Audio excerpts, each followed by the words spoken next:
Simón Pedro, hermanos, acaba de expresarnos su propia confesión de fe, decíamos el domingo pasado, cuando da la respuesta a nuestro Señor Jesucristo. Sin embargo, aunque él manifestaba estar hablando por todos los 12, nuestro Señor sabe que esto no es así, que no está hablando por los 12, sino que hay uno que no cree. Acompáñenme a Juan capítulo 6, versículos 70 y 71, para que veamos ahí a Judas, el diablo. Juan capítulo 6, versículo 70 y 71 nos dice los últimos versículos del capítulo 6 de Juan. Jesús les respondió: ¿no os he escogido yo a vosotros los 12, y uno de vosotros es diablo? Hablaba de Judas Iscariote, hijo de Simón, porque este era el que le iba a entregar y era uno de los 12. Hasta allí. Pedro, como veíamos la ocasión anterior, ha hecho una confesión de fe y ha expresado verdades muy profundas respecto a nuestro Señor Jesucristo. Pero como vimos, él incluye a todos los discípulos, los 12, cuando dice: nosotros hemos creído. Cuando el Señor escucha estas cosas, enseguida le contesta: ¿no os he escogido yo a vosotros los 12, y uno de vosotros es diablo? Debemos tener claro, hermanos, primeramente, que nuestro Señor Jesucristo no solo quiere con esto hacer la aclaración de que no son totalmente los 12 los que verdaderamente están creyendo en esta confesión que ha hecho Pedro, sino que adicionalmente nuestro Señor Jesucristo no quiere dejar sin aviso a sus discípulos de la condición de Judas acerca de los futuros acontecimientos. Nuestro Señor quiere que los demás discípulos tengan claro, después que sucedan las cosas, que Él ya se los había advertido. Esto es, nuestro Señor Jesucristo con esto no solo está diciendo: hey, Pedro, espérame, no son todos ustedes los 12, hay uno que no, sino que también Él quiere con estas palabras que los discípulos tengan un testimonio claro y firme de que Él ya les había dicho respecto de Judas. Y además, hermanos, también nuestro Señor Jesucristo tampoco quiere dejar a Judas sin oportunidad de arrepentimiento, sino que con esta pregunta, Judas, que en sí mismo sabe que él no es sincero, nuestro Señor entonces no le deje sin un llamado al arrepentimiento. Pues, como vamos a ver, no se trataba de que Judas era sincero y que luego dejó de serlo. No, Judas estaba allí pasándola, estaba allí haciéndose pasar por un discípulo. El Señor lo sabía, pero el resto de los demás discípulos no podían identificarlo. Y nuestro Señor aquí es la primera vez que les habla con claridad y les dice: uno de ustedes es diablo. Imaginen lo que todos ellos estaban pensando cuando oyeron esas cosas.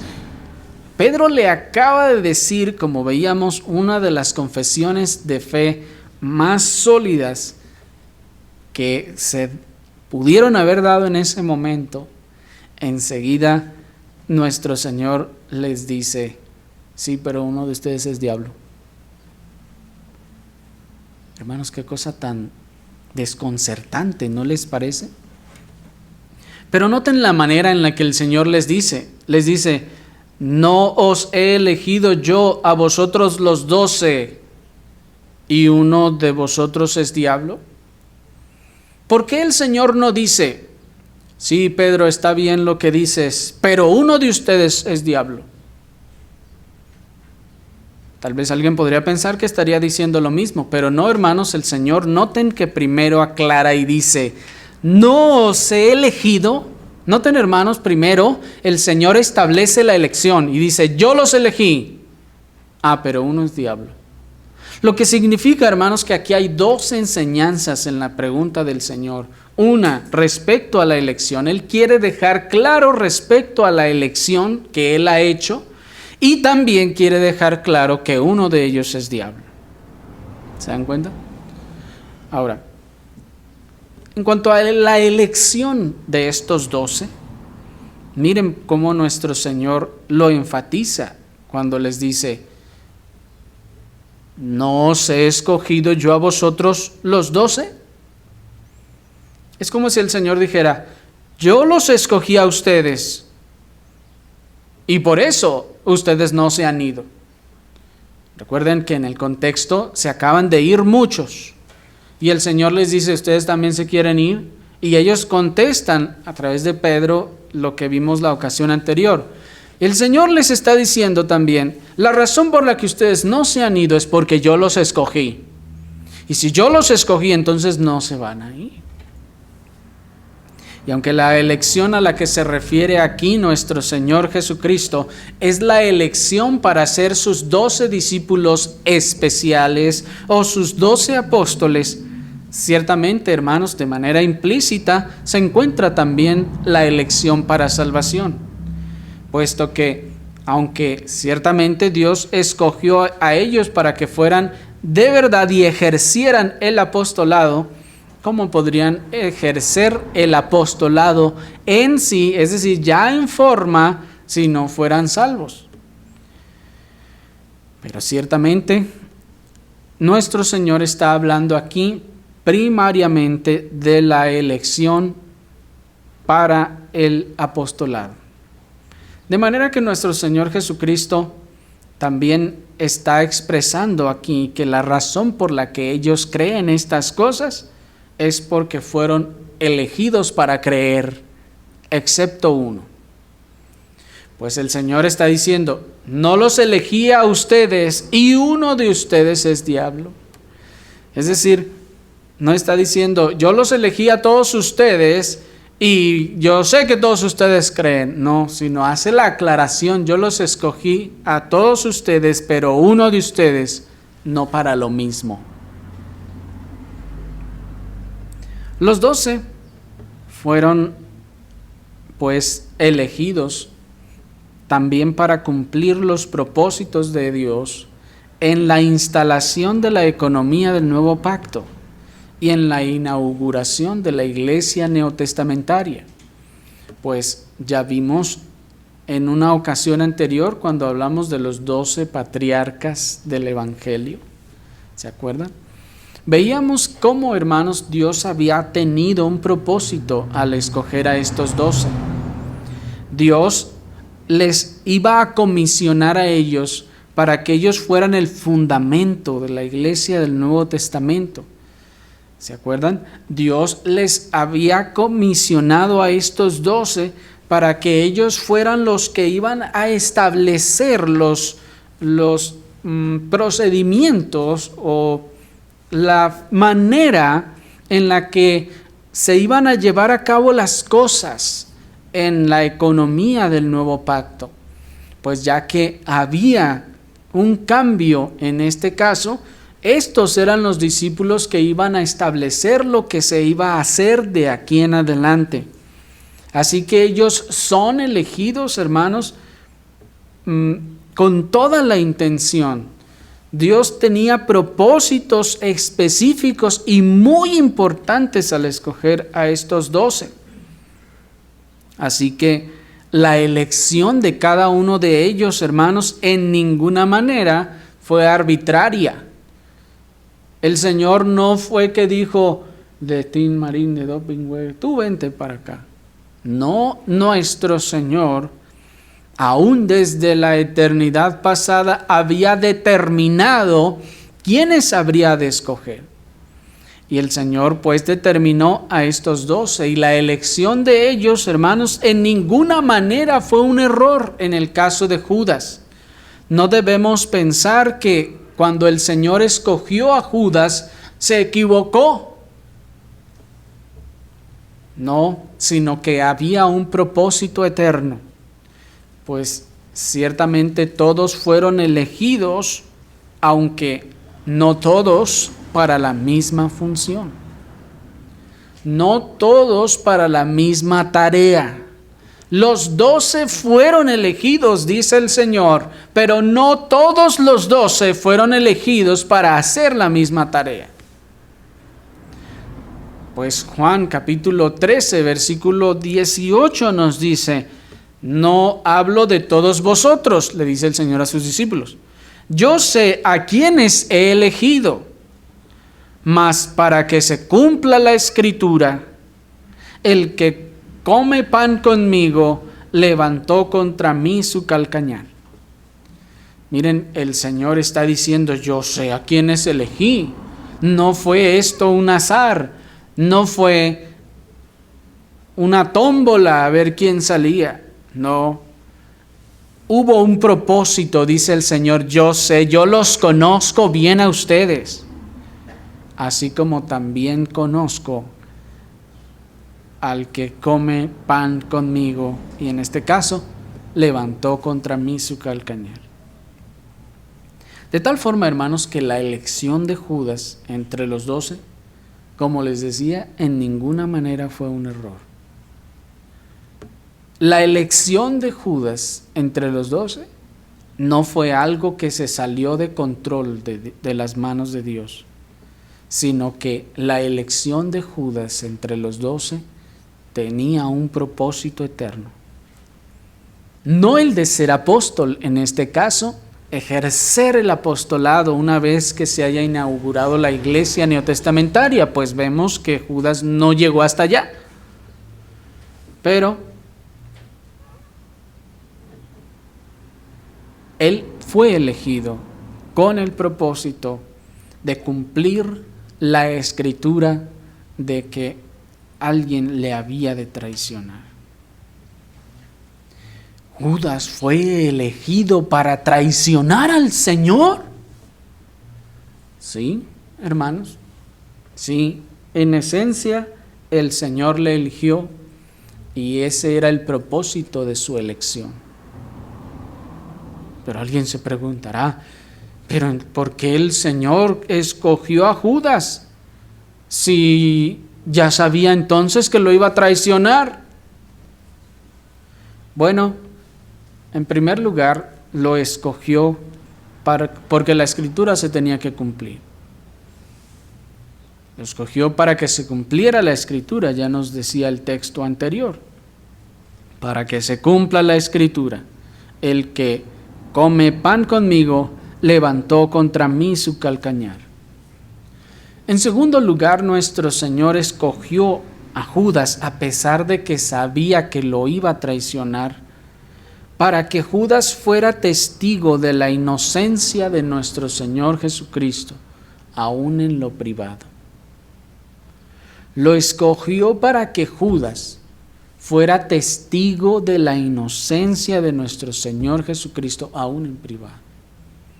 Porque los otros 11 apóstoles ciertamente podían testificar de la inocencia de nuestro Señor Jesucristo. Pero alguien podría decir, bueno, pues es que tú lo amas, es tu amigo, pues ¿cómo no vas a hablar bien de él? Pero Judas no era su amigo. Judas no era el mismo caso de los demás discípulos. Judas, hermanos, no amaba al Señor. Y se manifestó su corazón cuando al final fue y lo traicionó. Ahora, Judas, siendo el hombre que le traicionó, que no le amaba y que le deseaba mal, Él, a pesar de todo y en medio de todo, sería testigo de que no había razón para matar al Señor. Si Judas hubiera podido encontrar alguna excusa condenable para que nuestro Señor fuera condenado, él, ténganlo por seguro, que se lo hubiera hecho saber a los principales sacerdotes para que lo mataran. Pero ya que no hallaron nada, ni ninguna forma de condenarle, aún sus enemigos, Judas entre ellos, fue escogido, hermanos, para dar testimonio de que ni sus enemigos pudieron encontrar algo malo en él. Sin embargo, junto con todo eso, hermanos, miren cuán grande paciencia y humildad mostró nuestro Señor Jesucristo al soportar junto con él durante más de 3 años al más vil de los traidores de la humanidad. Todo el tiempo nuestro Señor Jesucristo sabía que Judas era el traidor. Él sabía que no le amaba.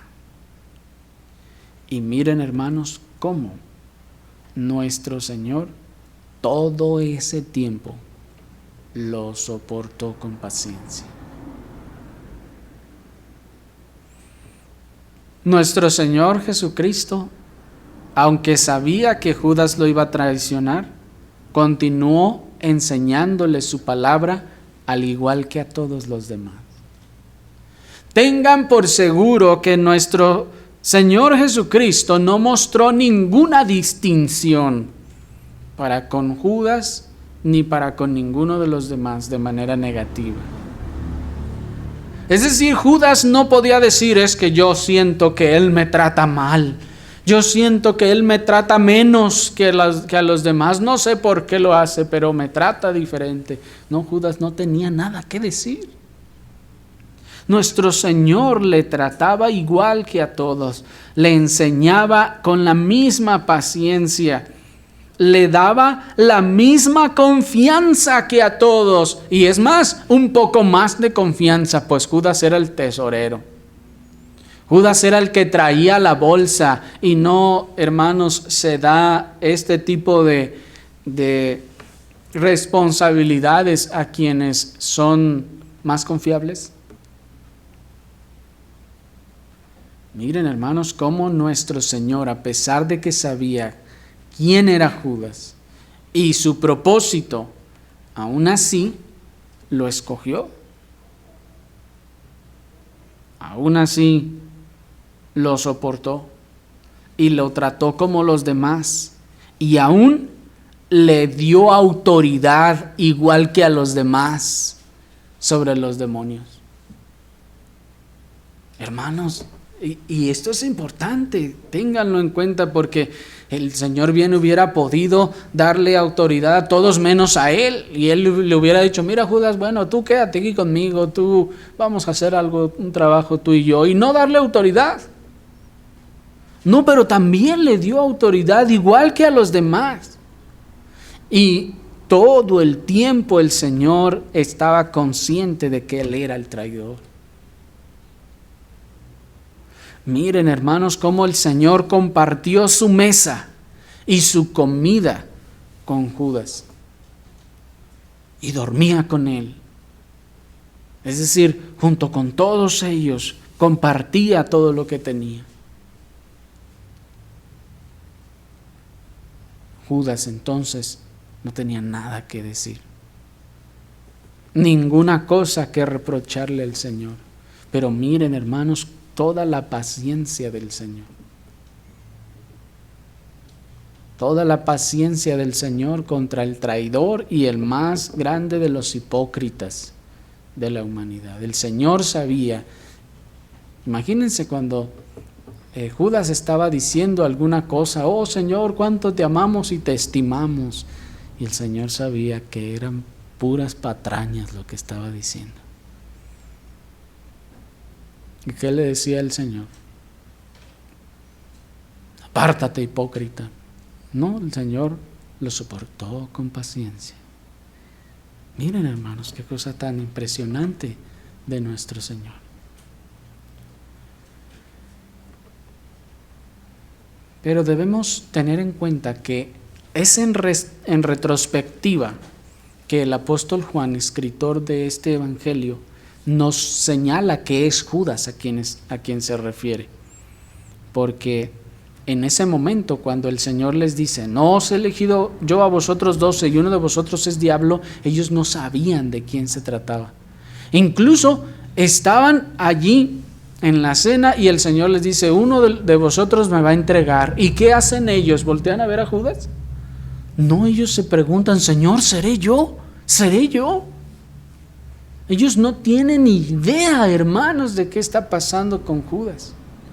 De manera que cuando el apóstol Juan nos dice, hablaba de Judas Iscariote, hijo de Simón, él nos lo está diciendo en retrospectiva, es decir, ya ha pasado mucho tiempo en lo que se comprobó esto.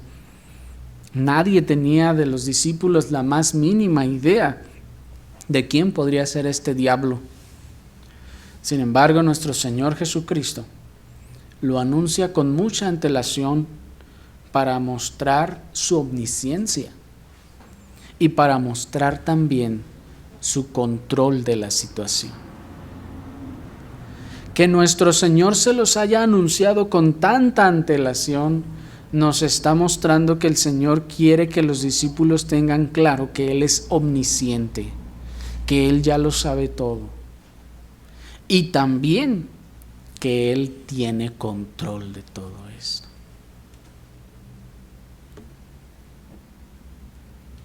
Pero notemos, hermanos, el calificativo que nuestro Señor Jesucristo usa para referirse al traidor y le llama diablo. Diablo. No he escogido yo a vosotros, los 12, y uno de vosotros es diablo. O alguno podría decir, bueno, hubiera dicho, alguno de vosotros es traidor, uno de vosotros es hipócrita, uno de vosotros pues es malvado, uno de vosotros no es sincero, ahora que ya se busca no ofender a la gente. Pero el Señor no usa de esos calificativos, sino dice, uno de vosotros es diablo. Lo primero que debemos tener claro es que nuestro Señor Jesucristo en ninguna manera estaba profiriendo alguna ofensa o algún improperio contra Judas. ¿Me explico? Él no estaba buscando ofenderle. No pensemos que el Señor estaba así como que ya cansado y le dijo, sí serás diablo. No. No estaba él profiriendo ninguna ofensa o improperio para ofender a Judas. Ni tampoco él estaba denigrándolo, ni desquitándose contra él en forma alguna. No, hermanos. Lo que nuestro Señor Jesucristo estaba haciendo era simplemente evidenciar la verdadera condición de este personaje. No estaba el Señor desquitándose ni diciéndole palabras ofensivas. Él solamente está evidenciando la verdadera condición de Judas. ¿Cuál es su condición? De diablo. Pero ¿cómo de diablo? Bueno, para nosotros diablo y chamuco son la misma cosa, ¿no es así? Para nosotros diablo y Satanás son la misma cosa. Pero la palabra que se transliteró como diablo es la palabra griega diabolos. Esta palabra griega diabolos significa falso acusador. Significa acusador, pero con una connotación negativa, es decir, falso acusador. Significa calumniador. La palabra diablo, de donde se trajo nuestra palabra diablo, significa falso acusador o calumniador. Eso es lo que nos enseña 2 Timoteo capítulo 3, versículo 3, cuando el apóstol está hablando de las características de los que estarían en los últimos tiempos, que nos dice: sin afecto natural, implacables, diablos o calumniadores, intemperantes, crueles, aborrecedores de lo bueno. La palabra que aquí se tradujo como calumniadores es la palabra diabolos también. De manera que nuestro Señor Jesucristo, cuando se refiere a Judas como diablo, esencialmente está expresando la condición de Judas. No está ofendiéndolo, no está desquitándose, ni está lanzándole improperio alguno. Está solamente expresando la condición de Judas, que es un calumniador, es un falso acusador. Adicionalmente, que es diablo, no solo habla del pecado en su lengua, hermanos, sino también de que se conduce como el diablo, de que es como el diablo. Es decir, hay dos formas en las que el Señor está refiriéndose a él como diablo, y la primera es del pecado de su lengua, como vimos que es calumniador y falso acusador, pero también le está diciendo diablo porque se conduce como el diablo, porque es como el diablo. ¿Cómo? Opuesto a Dios, Padre de toda mentira. Notemos que entonces no es que Judas era bueno y se volvió malo, como muchos piensan, sino que Judas ya era de su padre el diablo y las obras de su padre deseaba hacer, como nos dice Juan 8:44. Pues mucha gente piensa que Judas comenzó bien y que en algún punto de su camino se extravió. Pero hermanos, esto es claro que no es así. El Señor, miren desde qué punto y desde qué momento ya le está diciendo diablo. O sea, Judas ya estaba extraviado, hermanos, desde el principio. Judas era del diablo. Judas era diablo desde el principio. Le pertenecía a su padre el diablo. Pues Judas entonces era como Caín, que era del maligno y mató a su hermano. Y dice 1 Juan 3:12, ¿y por qué causa lo mató? Porque sus obras eran malas y las de su hermano justas. Noten la característica de los que son del diablo, como Caín. Dice la Escritura que Caín era del maligno. ¿Por qué mató Caín a su hermano? ¿Porque hubo una situación que lo llevó a esa determinación? No, lo mató porque sus obras eran malas. ¿Se dan cuenta? Los que son del maligno, entonces, no es que pecan y hacen mal porque las circunstancias los llevan a eso, sino que pecan y hacen mal porque sus obras son malas, ya desde el principio. Miren aquí, también a un segundo Caín, a Judas, cuyo corazón y obras ya eran del maligno, y por eso mató a su hermano a quien confiaba en él. Y en ese sentido, hermanos, Judas viene a ser como a un segundo Caín del diablo, que va y mata a su hermano el justo, que está con él, que comparte con él su comida y su habitación. De donde entonces podemos observar en estas conductas que no es que la ocasión hace al ladrón, ni las circunstancias hacen al traidor o al asesino, sino que sus inclinaciones y su procedencia son los que hacen al malvado malo. Son sus inclinaciones y su procedencia, esto es, de quién vienen, a quién le pertenecen al diablo, y por eso van a pecar. El pecador entonces peca no porque las circunstancias se dan así, como se dice que la ocasión hace al ladrón. Pues es que estaba allí, no había nadie, pues no, que lo dejara ahí. ¿Me explico? No. Hace mal porque su corazón está inclinado a ello, porque su padre es el diablo, porque le pertenece a Satanás, al maligno, y entonces actúa como él.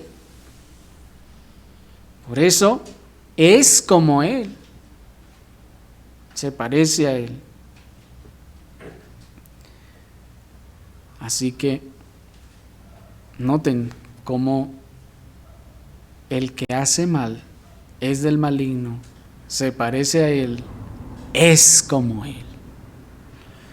Por eso nos dice el comentarista Matthew Henry: los hipócritas y los traidores de Cristo no son mejores que los demonios. Los hipócritas y los traidores de Cristo no son mejores que el diablo, dice. Judas entonces era como el diablo, y por eso también es llamado diablo. Uno de vosotros, dice el Señor, es diablo. Además de todo esto, dice la Escritura que el diablo entró en él. En Juan 13:27, ¿se acuerdan? Acaban de cenar, el Señor acaba de partir el pan, comen todos. Judas moja su pan en el mismo plato con el Señor, y entonces dice la Escritura que el diablo entró en él.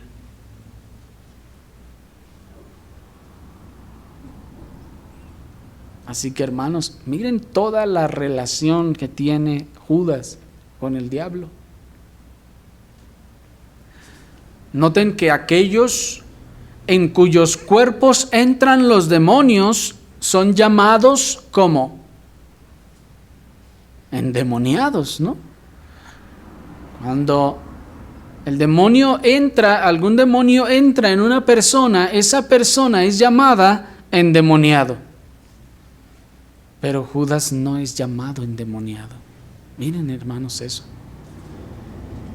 Aunque Juan 13:27 nos dice que el diablo entró en él, nuestro Señor no dice, y uno de vosotros está endemoniado, el diablo se le metió. No dice así. Sino dice, uno de vosotros es diablo. Y eso es impresionante, hermanos, porque hace una diferencia. Él es llamado diablo. Nos dice una vez más el comentarista Matthew Henry, Judas era diablo. Un diablo encarnado, un apóstol caído, como el diablo, un ángel caído. Y miren también esa analogía que nos hace el puritano. ¿Quién es el diablo? Satanás. Es un ángel caído que estaba al servicio del Señor.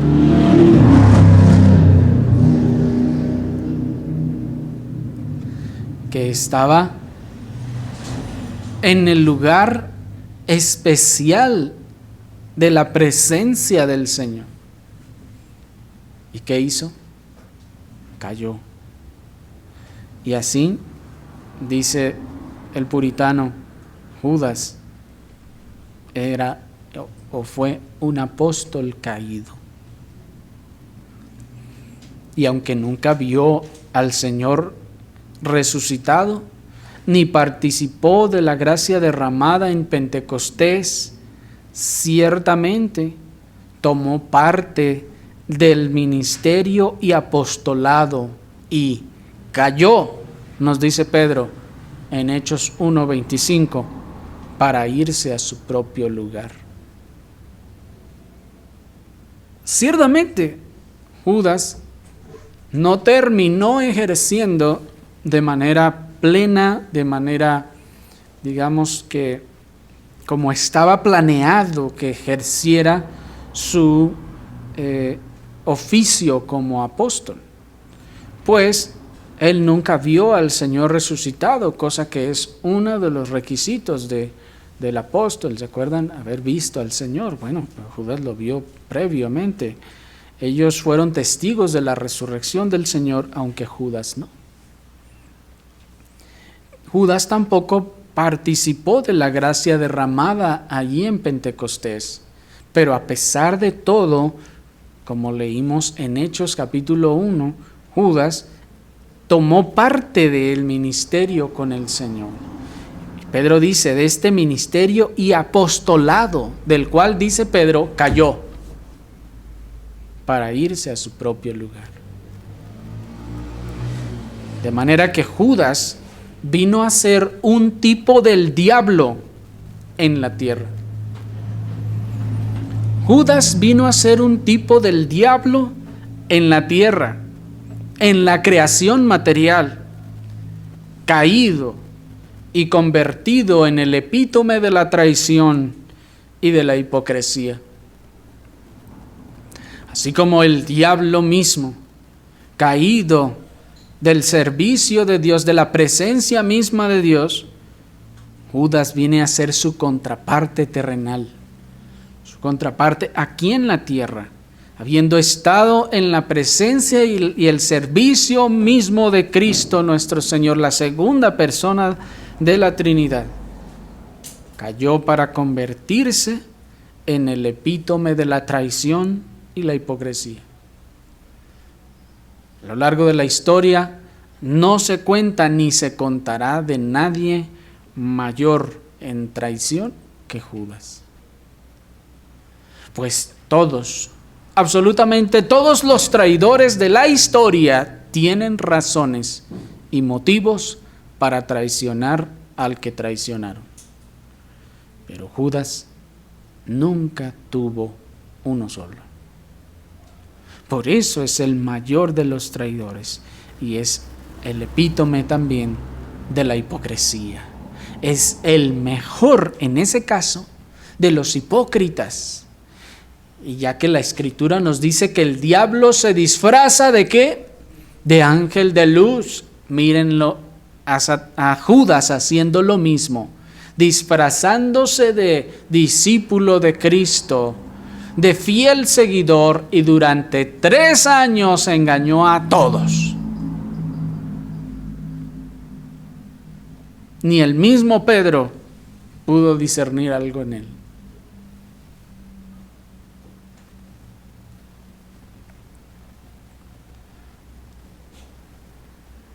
Así que, hermanos, noten la propiedad con la que el Señor entonces dice, y uno de vosotros es diablo. Ahora,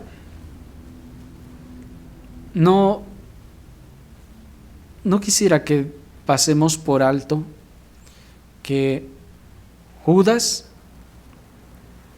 fue determinado y escogido de tal manera que podemos ver que Dios determinó la introducción de la maldad en el santo grupo de los 12.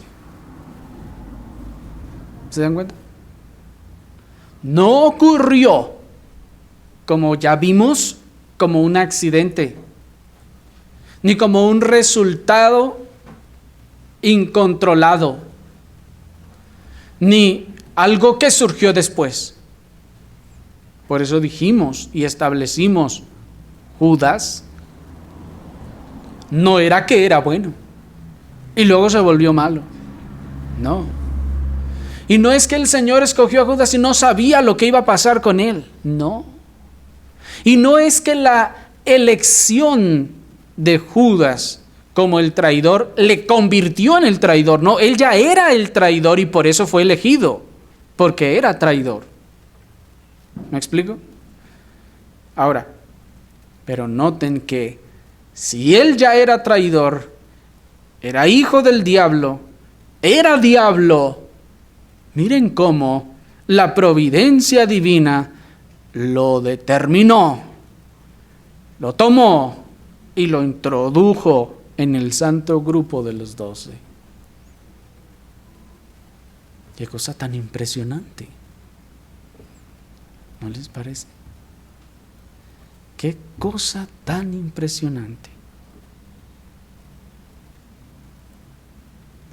Si una verdad sobre Judas es más abundantemente evidenciada en la Escritura, es que su aparición en la escena evangélica no fue una casualidad, ni fue un evento contingente fuera del control de Dios, sino que Dios, en su inescrutable y perfecto consejo, determinó la entrada de Judas en el escenario evangélico y aún en el perfecto plan redentor.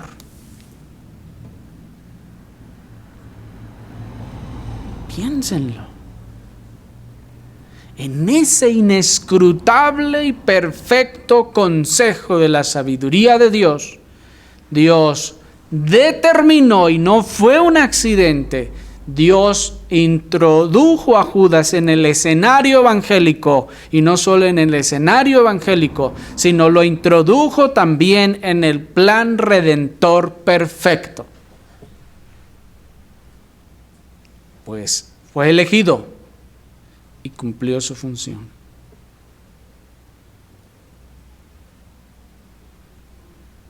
¿Se dan cuenta? Y eso es impresionante. Eso ha de levantar seguramente algunas preguntas. Alguien se preguntará, por ejemplo, y entonces, ¿estaba Dios en control de algo así? Desde luego que sí. Claro que Dios estaba en control de eso. Dios lo determinó. Pero entonces, ¿por qué determinaría Dios la entrada de Judas en el escenario evangélico? Número 1, para gloria de su nombre. Pues ya hemos visto que Dios hace todas las cosas para gloria de su santo nombre. En segundo lugar, Dios introdujo a Judas en el escenario evangélico, a la maldad en el escenario evangélico para tornar todo el mal en un inmenso y maravilloso bien. Para tomar ese mal y tornarlo en el más inmenso y maravilloso bien, la salvación eterna de los que creen. Y en tercer lugar, Dios lo introdujo para formar e instruir a los que sí habían sido elegidos. Como ya vimos, hermanos, en ese sentido, Dios ha decretado y ha determinado que aún el pecado sirva a sus propósitos benefactores. Aún el pecado, hermanos, sirve a los benéficos propósitos de Dios. Miren qué Dios tan maravilloso y absoluto es este, que puede hacer, como decía el salmista, cambiar los desiertos en fuentes, cambiar el pecado en un gran bien.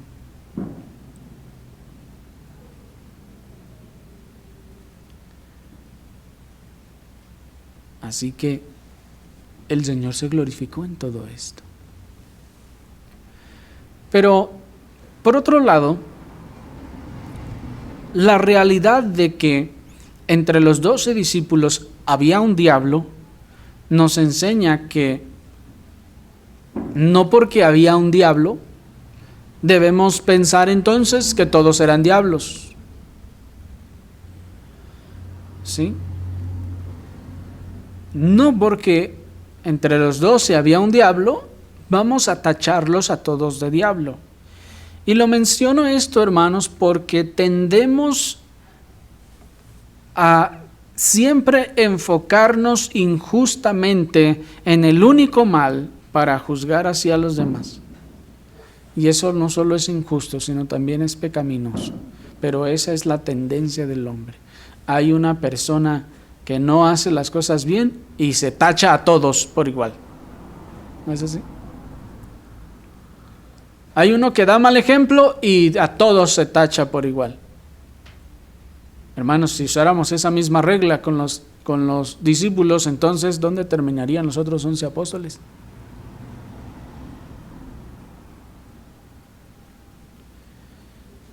Miren cómo desde la misma iglesia primitiva y aún desde la gestación de la misma iglesia primitiva ya había traidores y demonios.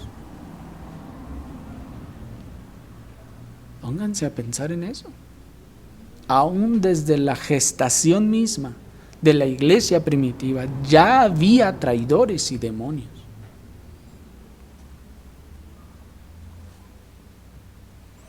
En el seno de la más santísima iglesia sobre la tierra había traidores y demonios. Bueno, uno pues. Así que, hermanos,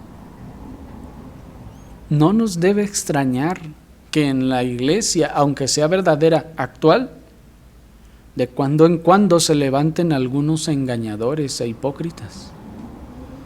¿Por qué nos extraña? Si desde la misma gestación de la iglesia ya había un traidor y hipócrita engañador.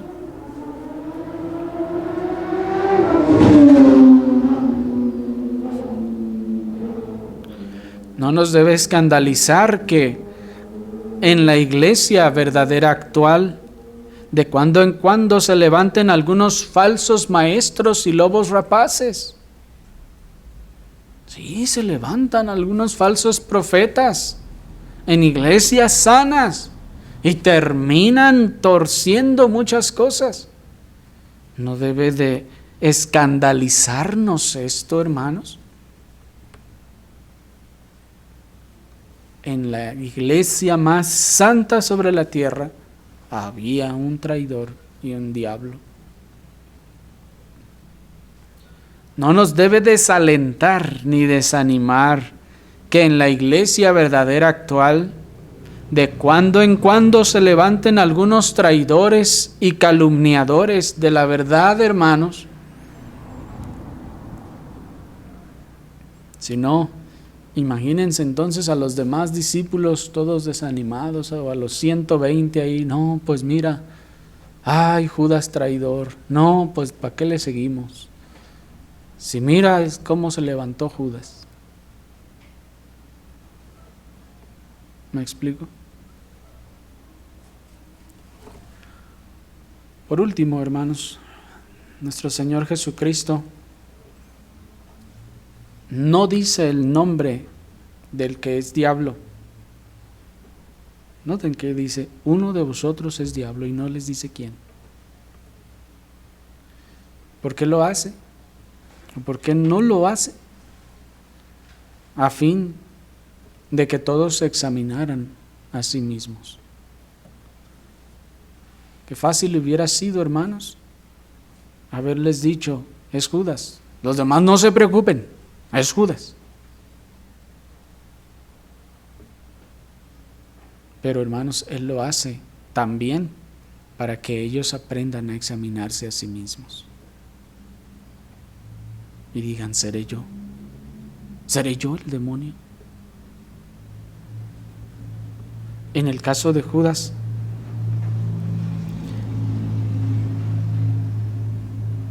ese caso de Judas es la mayor razón para examinarnos a nosotros mismos y nuestra profesión de fe.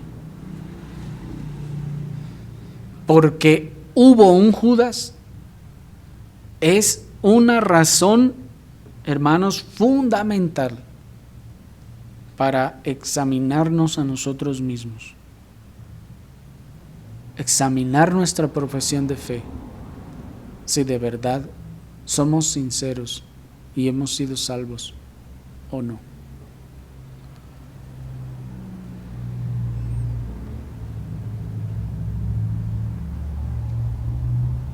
A pesar de lo que, quiero hacer la aclaración, y porque no debemos pensar que todo el tiempo Judas andaba diciendo dentro de sí mismo: ay, como lo odio, no quiero estar aquí, pero pues ni modo, aquí estoy, aquí me tienen. No, hermanos, Judas seguramente en algún momento o en todo el tiempo él pensaba que andaba bien, andaba con el Señor. De hecho, literalmente andaba con Él. Él no estaba diciendo: yo sé que soy un perverso, malvado, y nomás estoy esperando el momento para traicionarlo. No, Judas no pensaba así. Él era un hipócrita y se engañaba a sí mismo.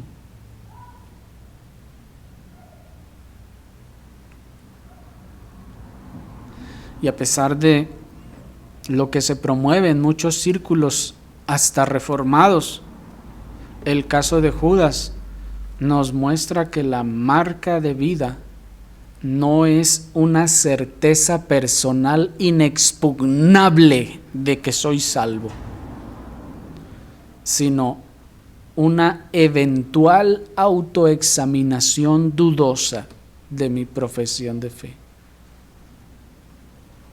Voy a repetir eso porque es muy importante, hermanos. A pesar de lo que se promueve en muchos círculos y hasta reformados hoy en día, el caso de Judas nos muestra que la marca de vida no es una certeza personal inexpugnable de que soy salvo, sino una eventual autoexaminación dudosa de nuestra profesión. Pues en ciertos lugares le dicen: ¿tiene usted seguridad de salvación? Sí. Pues entonces con eso usted es salvo. ¿Nunca ha dudado de su salvación? No, estoy segurote de que he sido salvo. Pues no, todos felices y contentos. No, hermanos, esa no es una marca de vida. Esa no es una marca de salvación, sino al contrario. Es más bien una marca de endurecimiento. Pues la marca de vida es una eventual autoexaminación dudosa. ¿Seré de verdad salvo? ¿Me estaré engañando a mí mismo? Porque, como ya hemos dicho en otras ocasiones, el único que se pregunta si estará vivo o estará muerto es el vivo, no el muerto. El muerto no se pregunta: ¿estaré vivo o estaré muerto?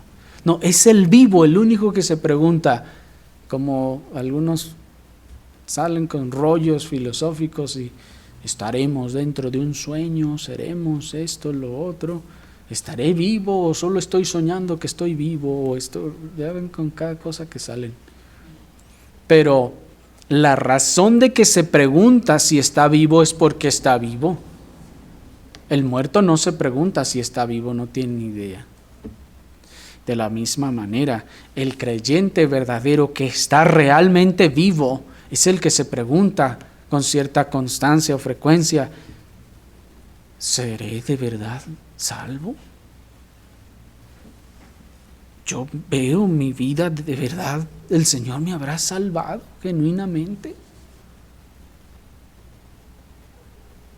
Pero el que se aferra y dice, no, no, no, no, no, no dudes, no dudes, está más bien mostrando marcas de muerte.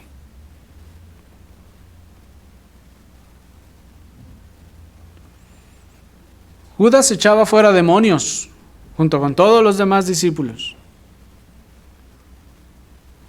Y siendo diablo, aparentaba estar contra esos demonios que echaba. Así que ningún creyente cuerdo tendrá la osadía de ensoberbecerse aferrándose a su propia profesión de fe y sobre todo cuando está siendo cuestionada por otros. No es una marca de cordura ensoberbecerse y aferrarse a su profesión de fe diciendo, no, soy salvo, que digan lo que quieran, yo soy salvo. Eso es lo opuesto a la cordura.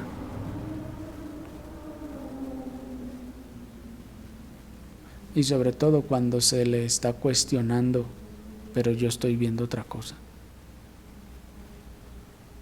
Pero no está mostrando vida. ¿Por qué dice que es salvo? El Señor nos conceda no endurecernos de esa forma. El Señor nos conceda mirar a Judas, el diablo, y temblar. Que el Señor no nos permita caer en condición semejante. Oremos al Señor.